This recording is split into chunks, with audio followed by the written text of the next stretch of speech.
देखने को मिली है। झारखंड पश्चिम बंगाल में सर्च ऑपरेशन लगातार जारी है।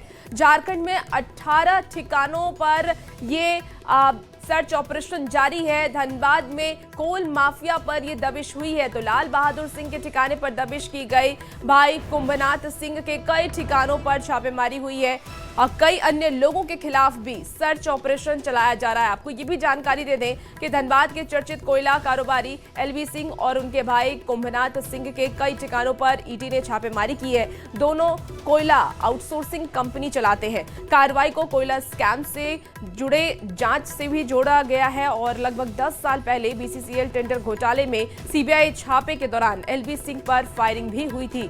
तो बड़ी खबर आपको इस वक्त बताएं, राजधानी रांची से ये बड़ी खबर आ रही है जहां ईडी की ये बड़ी कार्रवाई हुई है। कोल माफिया के खिलाफ ईडी की कार्रवाई देखने को मिली। ईडी लगातार एक्शन मोड में है और झारखंड पश्चिम बंगाल में सर्च ऑपरेशन लगातार जारी है। झारखंड में करीब 18 ठिकानों पर जांच की जा रही है। धनबाद में कोल माफिया पर भी दबिश हुई है। अब कोल माफिया लाल बहादुर सिंह के बारे में अगर आपको जानकारी दे दें तो कोयले के कारोबार में ये ठेकेदारी करता था। इसके साथ ही लोडिंग, ट्रांसपोर्ट और खनन कार्य से जुड़ा हुआ भी है और इसमें भी उसकी संलिप्तता है। हमेशा से जांच एजेंसियों के रडार पर ये रहा है और देखिए ईडी की तरफ से ये एक्शन किया गया जहां ईडी आईटी कई बार दबिश भी दे चुकी है और एक बार फिर से ये एक्शन ईडी की तरफ से लिया गया। कई बैंक खातों को पहले सील किया गया। करोड़ों की काली कमाई के सबूत भी मिले हैं लाल बहादुर सिंह की तरफ से। तो टैक्स चोरी, बेनामी संपत्ति जमा करने के आरोप में फिलहाल गिरफ्तारी हुई। लाल बहादुर सिंह राजनीति के रसूखदारों तक गहरी पैठ भी रखता है।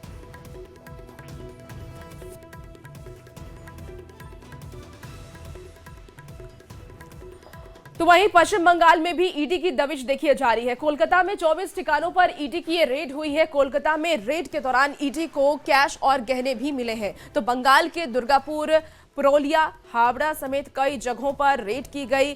झारखंड में भी करीब 18 जगहों पर ईडी की रेड हुई है। तो कोलकाता में भी ईडी की रेड की गई, यानी कि झारखंड के बाद कोलकाता यानी कि बंगाल में भी ईडी की दबिश लगातार जारी है। आपको जानकारी दे दें कि कैश और गहने भी ईडी ने बरामद किए हैं। बंगाल के दुर्गापुर, पुरुलिया, हावड़ा समेत कई जगहों पर रेड किया गया।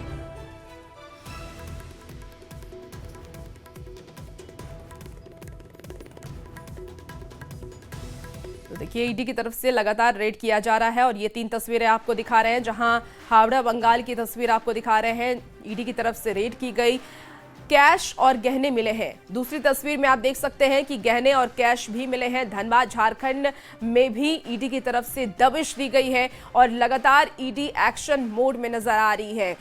ईडी ने कहा है कि किसी भी माफिया को बख्शा नहीं जाएगा और एक एक करके अलग अलग जगहों पर रेड की जा रही है। कोलकाता समेत 24 ठिकानों पर ईडी की रेड पश्चिम बंगाल में की गई है, जिसमें कि हावड़ा में, इसके साथ ही दुर्गापुर, पुरुलिया में ईडी की तरफ से दबिश दी गई और कैश और गहने बरामद किए गए। इसके साथ ही झारखंड में भी ईडी ने दबिश दी है। धनबाद के अलावा भी अन्य ठिकानों पर ईडी की तरफ से दबिश दी गई।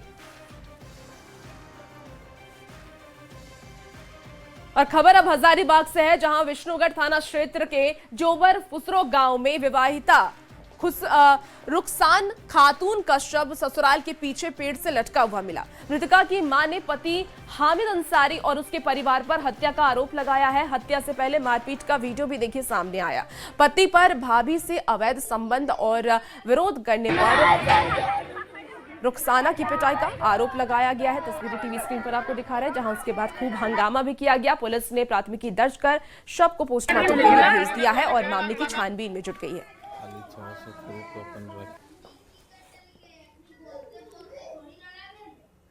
और फांसी लगा दिले हो छाता में, छाता के गाछा में टांग दल को यार हमीद भी आल हलो मारे ले और भी अगर बड़को भैया आल हलो मारे ले।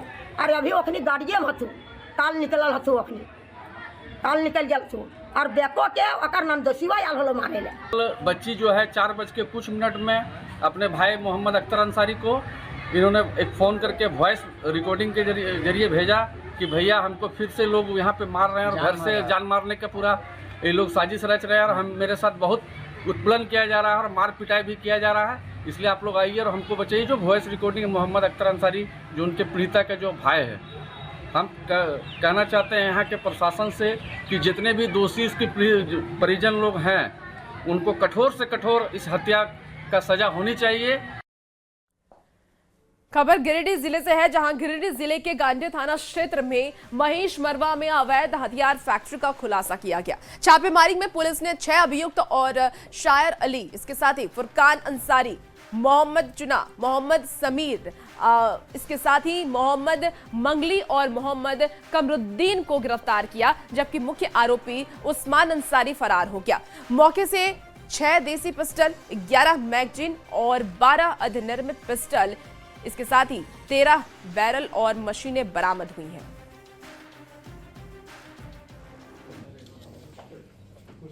एसडीपीओ सदर के नेतृत्व में एक टीम बनाया गया और इसमें जो है छापामारी की गई। जब टीम के द्वारा छापामारी की गई तो शायर अली के घर के नीचे जो है वो नया कमरा बना हुआ था, जिसमें से 5 लोगों को अवैध पिस्टल का निर्माण करते हुए पकड़ा गया और वहाँ से हम लोगों को पिस्टल, गोली, मैगजीन, पिस्टल के पुर्जे, पिस्टल बनाने में जो भी मशीन का उपयोग किया जा रहा है, ये सभी चीज़ें बरामद की गई। देखिए, सरायकेला के चांडिल थाना क्षेत्र स्थित NH 33 पर टाटा हाईवे होटल में देर रात 10 से 15 युवकों ने फायरिंग कर हड़कंप मचा दिया। सीसीटीवी फुटेज मांगने पर इनकार करने से नाराज युवकों ने पिस्टल निकाल करके बाहर ताबड़तोड़ फायरिंग शुरू की और होटल में तोड़फोड़ भी की। मालिक किसी तरह भागकर अपना जान तो बचा लिया, बट पुलिस ने आरोपियों की पहचान कर अब जल्द गिरफ्तारी का आश्वासन दिया है। तो ये सीसीटीवी फुटेज आपको दिखा रहे हैं। देखिए किस तरीके से अपराधियों की तरफ से तोड़फोड़ की जा रही है। हालांकि इसमें मालिक ने किसी तरह से भागकर वहां से वो अपना जान बचाते नजर आए हैं। ये सीधी तस्वीर आपको टीवी स्क्रीन पर दिखा रहे हैं, सीसीटीवी की ये तस्वीर है। हालांकि पुलिस को इस बात की जानकारी दी गई, पुलिस मौके पर पहुंची और पुलिस ने ये कहा है कि जल्द ही कार्रवाई की जाएगी, अपराधियों को बख्शा नहीं जाएगा।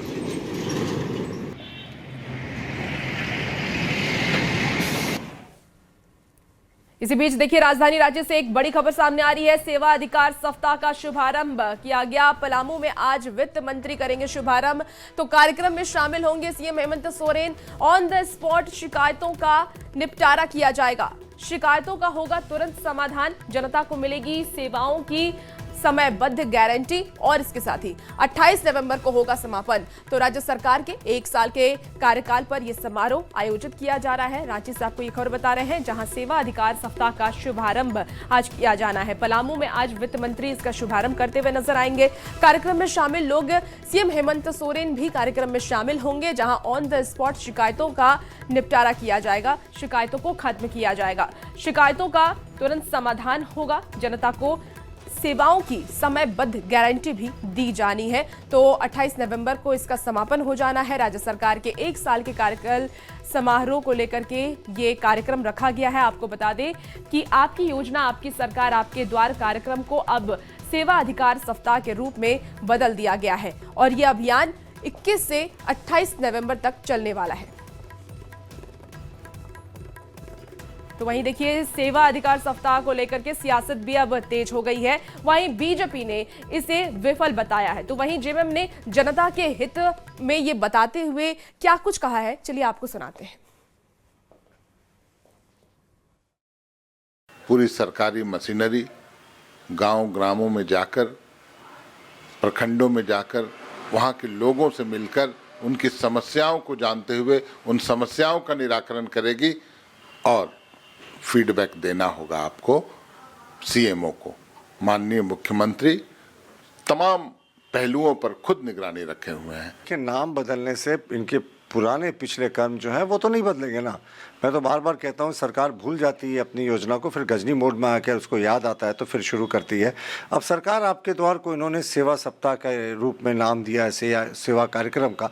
तो सेवा तो भारतीय जनता पार्टी का पर्यायवाची शब्द होता है, तो उसको इन्होंने चुराने का प्रयास किया। खैर चलिए, हमें इस पर कोई आपत्ति नहीं, लेकिन मुख्यमंत्री जी को ये बताना चाहिए कि जो सरकार आपके द्वार कार्यक्रम था उसमें जो आवेदन आए थे करोड़ों की संख्या में, उसका किस तरीके से निष्पादन हुआ, क्या उनकी शिकायतें दूर हुई? देखिए, रांची में सरदार वल्लभ भाई पटेल की 150वीं जयंती पर यूनिटी मार्च निकाला गया। राजभवन के बाहर आयोजित कार्यक्रम में राज्यपाल संतोष कुमार गंगवार, रक्षा राज्य मंत्री संजय सेठ, विधायक सीपी सिंह और आपको बता दें कि नवीन जायसवाल सहित बड़ी संख्या में आम लोग और एनसीसी कैंडिडेट वहां पर शामिल हुए। आपको बता दें कि मार्च राज्यसभा गेट से रातू रोड होते हुए ओटीसी ग्राउंड तक पहुंचा। कार्यक्रम में छऊ नृत्य सहित झारखंडी कला संस्कृति का प्रदर्शन भी देखने को मिला और स्वदेशी अपनाने और नशा मुक्ति की शपथ भी दिलाई गई। दीप जलाकर इस कार्यक्रम का शुभारंभ किया जा रहा है। यही शॉट है। पटेल की 150वीं जयंती पर राजभवन से यूनिटी मार्च निकाला जा रहा है। राजभवन देख सकते हैं कि राज्यपाल संतोष कुमार गंगवार, केंद्रीय रक्षा मंत्री संजय सेठ, तमाम लोग शामिल हैं। ये जो यूनिटी मार्च है,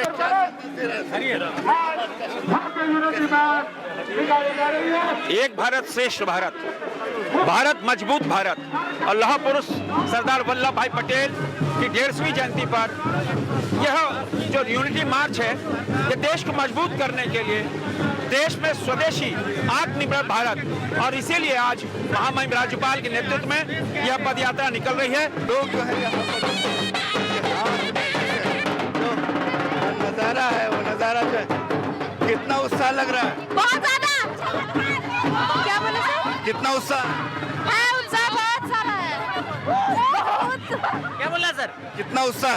अरे बहुत उत्साह है, एकदम दिल में बहुत उत्साह है, एकदम क्या बोले हम लोग।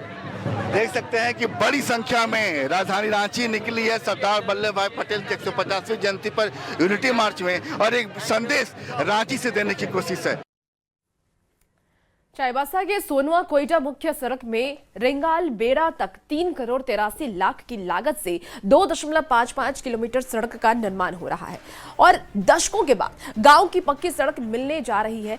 लेकिन ग्रामीणों ने निर्माण कार्य में घटिया सामग्री और पुलिया निर्माण में खराब गुणवत्ता का आरोप भी लगाया है। लोगों ने मौके पर मौजूद संवेदक के मुंशी से शिकायत कर उचित कार्रवाई की मांग की है। पश्चिम सिंहभूम चाईबासा जिला के रेंगाड़बेड़ा गांव में मुख्य सड़क तक जुड़ने के लिए पहली बार पक्की सड़क बन रही है।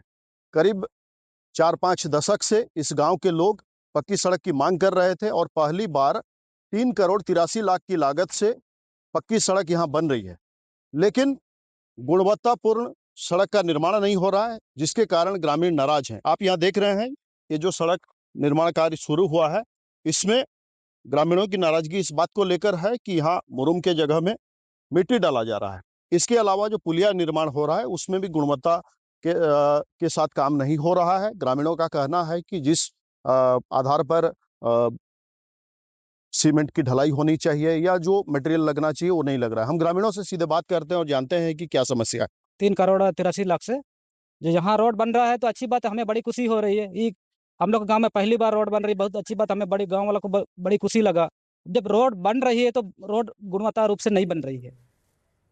खबर रामगढ़ से है, जहां नगर परिषद ने सड़क दुर्घटनाओं पर रोक लगाने के लिए नई पहल की है। यातायात नियमों के पालन को लेकर के स्लाइडर बैरिकेटिंग्स और स्टॉपर लगाने का काम किया जाएगा और इसको लेकर के बड़ी संख्या में स्लाइडर बैरिकेटिंग और स्टॉपर की खरीदारी भी की गई है। जानकारी के मुताबिक स्लाइडर बैरिकेटिंग्स और स्टॉपर लगाने से ओवर स्पीड पर नियंत्रण हो सकेगा और इससे सड़क दुर्घटना में कमी भी आएगी। यातायात नियमों के पालन के लिए स्लाइडर बैरिकेटिंग्स और स्टॉपर यातायात विभाग को सौंपा जाएगा। इसी सर के द्वारा सड़क सुरक्षा समिति की बैठक हुआ था, उसमें हमने उसमें प्रोसीडिंग में सड़क सुरक्षा समिति के द्वारा प्रोसीडिंग में आया हुआ था कि कुछ ट्रैफिक मैनेजमेंट का सामान खरीदा जाए। क्या नगर परिषद द्वारा स्लाइडर बैरिकेटिंग जो होता है, स्लाइडर, हाँ, वो सब लिया गया।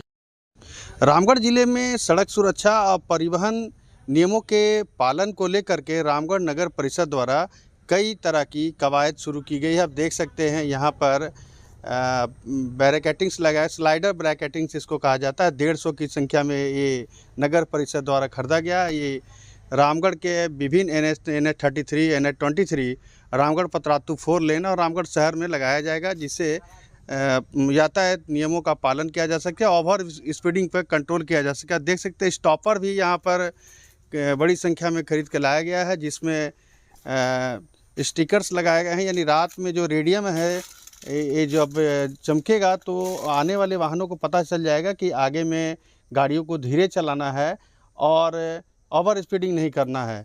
तो फिलहाल रामगढ़ नगर परिषद द्वारा ये जो कवायद शुरू की गई है यहाँ पर, उससे सड़क सुरक्षा नियमों के पालन में काफ़ी सहूलियत होगी। ऐसे में रामगढ़ नगर परिषद की ये पहल जो है काफ़ी अच्छी मानी जा रही है। जावेद खान, न्यूज़ 18 रामगढ़।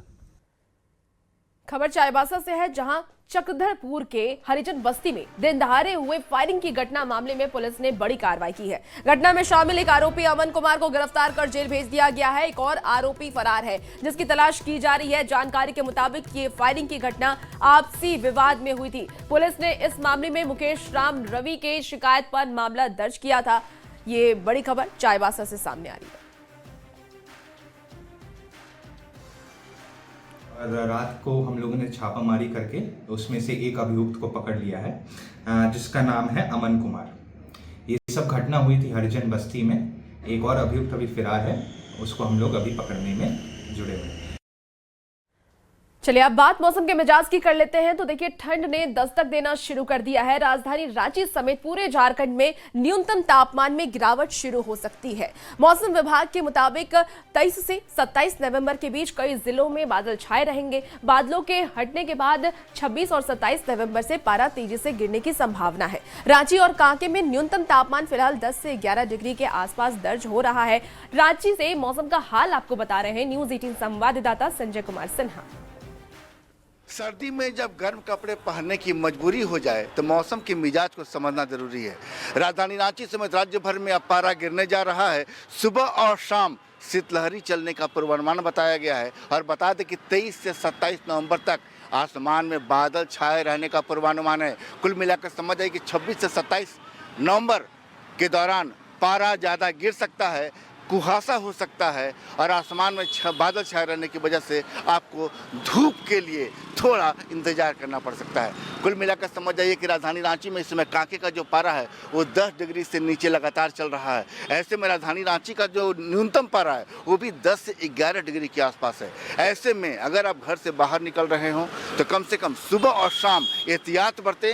खासकर जिनकी उम्र 60 साल से ज़्यादा है वो ठंड को लेकर थोड़ा जो है उनको संभलना जरूरी है, क्योंकि लगातार डॉक्टर की ओर से भी सचेत किया जा रहा है कि जो मॉर्निंग वॉकर्स हैं सुबह सुबह मॉर्निंग वॉक के लिए निकलते हैं तो थोड़ा धूप निकलने के बाद उनको मॉर्निंग वॉक के लिए निकलना चाहिए। राजधानी रांची की बात करें तो शहर में भी चहलकदमी धूप निकलने के बाद ही देखी जा रही है। ऐसे में मौसम को करीब से समझना बेहद जरूरी है।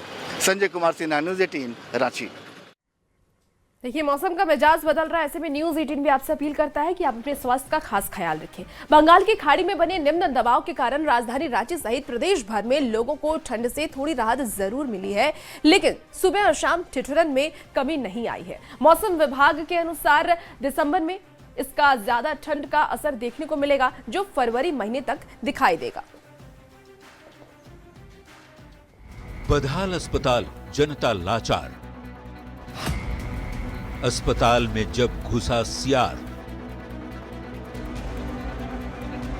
जी हां, झारखंड में स्वास्थ्य विभाग के सारे दावे फेल होते नजर आ रहे हैं। ये 2 तस्वीरें उन सभी दावों की हकीकत है जिसमें ये कहा जा सकता है कि अस्पताल में व्यवस्था अच्छी है। पहली तस्वीर राजधानी रांची की, जहां सदर अस्पताल में मरीज की मौत के बाद परिजनों ने जमकर हंगामा किया और अस्पताल प्रबंधन पर लापरवाही के आरोप लगाए। वहीं दूसरी तस्वीर धनबाद की है, जहां शहीद निर्मल महतो मेडिकल कॉलेज और अस्पताल में सियार घुस गया। राजधानी रांची के सदर अस्पताल में मरीज की मौत के बाद लोगों ने जमकर हंगामा किया। परिजनों का आरोप है कि अस्पताल प्रबंधन की लापरवाही के चलते ऐसी स्थिति उत्पन्न हुई। रात के वक्त डॉक्टर नहीं थे, जिस कारण ही मरीज का ट्रीटमेंट प्रॉपर नहीं हुआ। मेरा बोलना है, रात में यहाँ कौन डॉक्टर थे?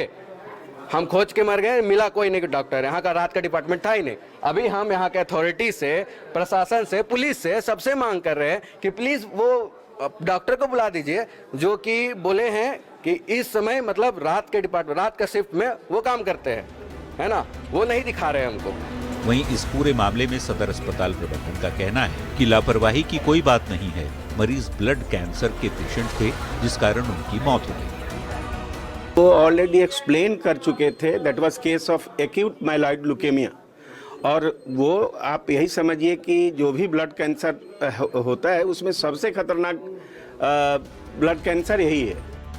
धनबाद के शहीद निर्मल महतो मेडिकल कॉलेज और अस्पताल में सुरक्षा व्यवस्था में गंभीर खामी सामने आई।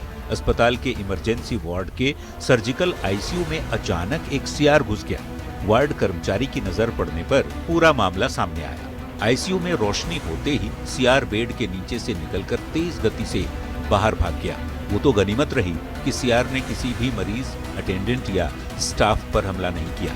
घटना ने मेडिकल कॉलेज की सुरक्षा व्यवस्था की पोल खोलकर रख दी है। मरीज के परिजनों का कहना है कि अस्पताल कैंपस में आए दिन कुत्ते और जंगली जानवर घूमते देखे जाते हैं। इमरजेंसी जैसे अति संवेदनशील क्षेत्र में जंगली जानवर का घुस जाना बेहद गंभीर चूक है। तो देखा आपने, ये है झारखंड के अस्पतालों की व्यवस्था।